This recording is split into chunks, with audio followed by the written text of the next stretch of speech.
Long dậy giờ con dậy lâu chưa? Ôi Trúc Long của bố tài quá nhỉ. Để chăm vào đây nhá. Ôi yêu quá thôi nhỉ. À. Bố vừa đổ xong cái nền bếp rồi. Con dậy lâu chưa? Nhớ con quá. Con ngoan quá nhỉ. Ui, con dậy ngoan thế. Để bố làm việc đi nhỉ. Con giỏi lắm rồi nhỉ. Nào, có bị mùi đốt không? Không bị đâu con. Giỏi quá. Con đói chưa? Hả? Bố lấy sữa cho con ăn nhé. Nhớ con quá. Con dậy cũng khóc tí nào chưa nhỉ? Con ngoan lắm nhỉ. Con biết nghe lời bố nhỉ. Là bố rất là ngoan. Ngoan con ăn nhé. Đây nằm đấy để bố đi pha sữa.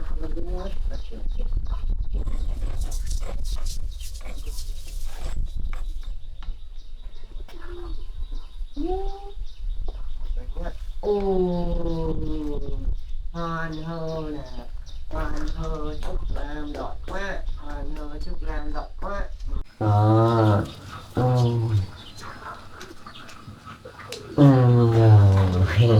Tỉnh mắt chưa? Có lẽ có tỉnh mắt chưa?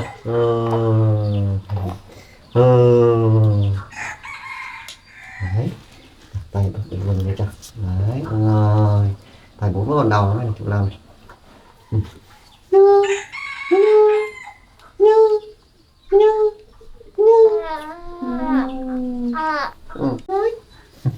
Đây bố tí nhá, bố đi pha sữa cho con nhá.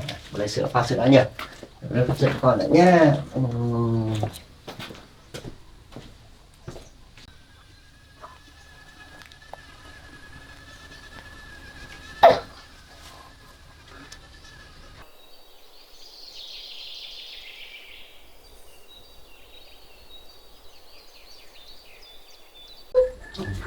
Đây chú Long pha sữa xong rồi. Đâu, giờ con đói chưa? Ăn tay rồi à? Đói lắm mày bảo không? Nào, mâm đi. Mâm thôi nhỉ? Ngon quá. Ngon quá phải không? Rồi, cố lên con. Nào. Rồi. Ăn đây con, đói lắm không? Cố lên con. Rồi. À. À. Cố hết đi nha.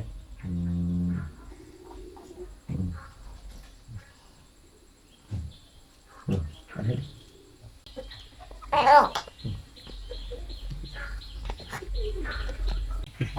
Giỏi quá. Hết đi nhá. Chú Long hết đi nhá. Rồi, đúng không? Rồi.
Chúng ta mình chơi ở đấy nhá.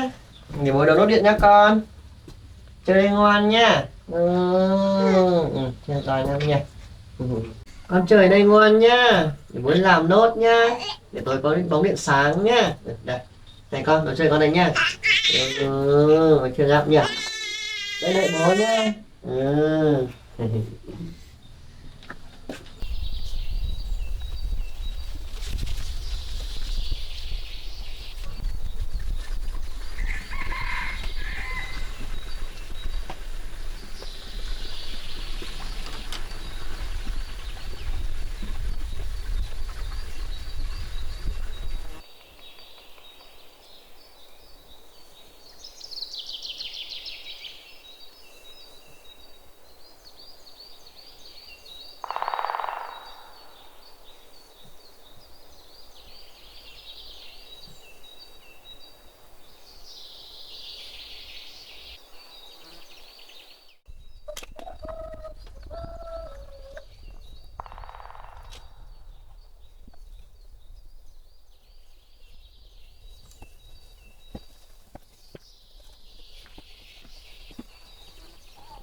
Ôi, lo chơi đấy hả con?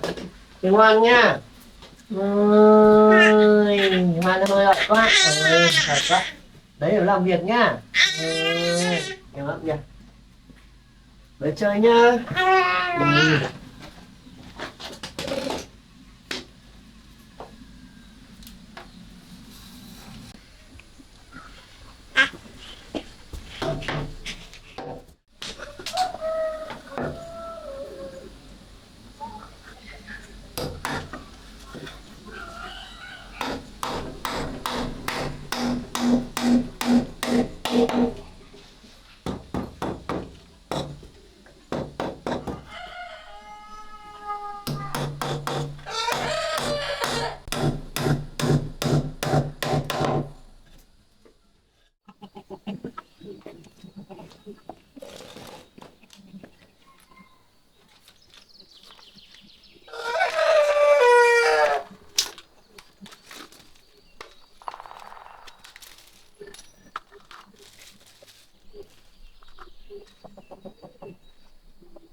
Cứ lo để bật điện đấy con, đi bật áp kìa.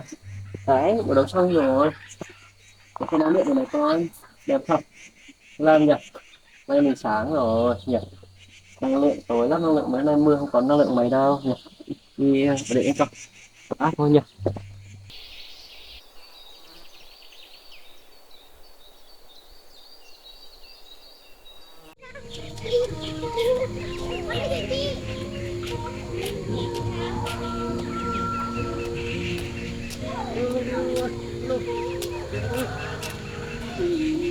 Đây luôn. Alo, alo, alo.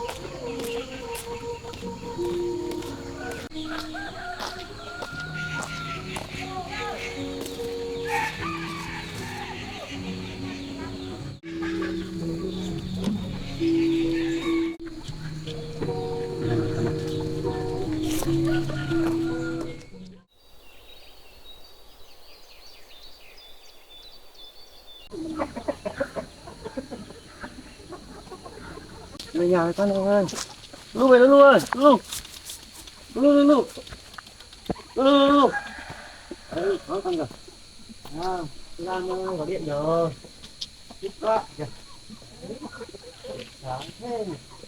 Đấy. Vào nhà. Sáng quá. Nhà cấp. Làm đây nha con, về đây nhá. Lúc đầu nó về nào? Ôi, ôi, lúc, ôi, lu ngoan lắm nhỉ. Trong nhà suốt chứ. Cho cả gà nữa chứ nhỉ. Rồi, đấy. Giờ nhà chơi trục làm nhá. Đây vào đây, trông trục làm đi. Đấy, cho nó làm chơi kìa. Đấy nhá. Rồi, có nghịch lắm đâu.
Con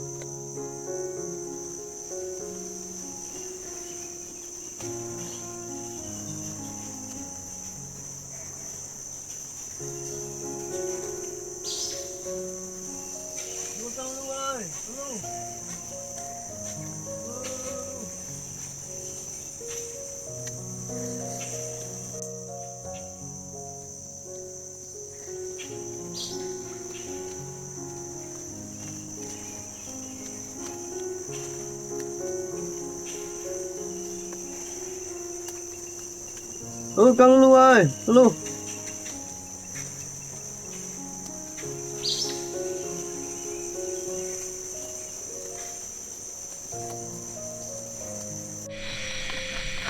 Lu. Lu ăn cơm đi. Nha.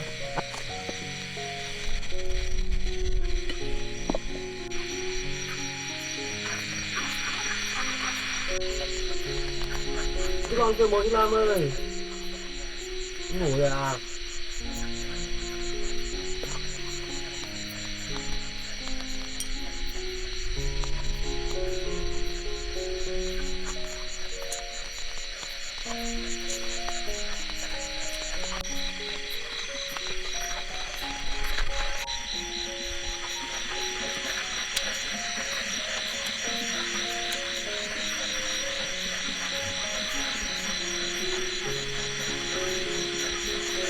Cho con cơm mà Lu. Ăn đi. Rồi.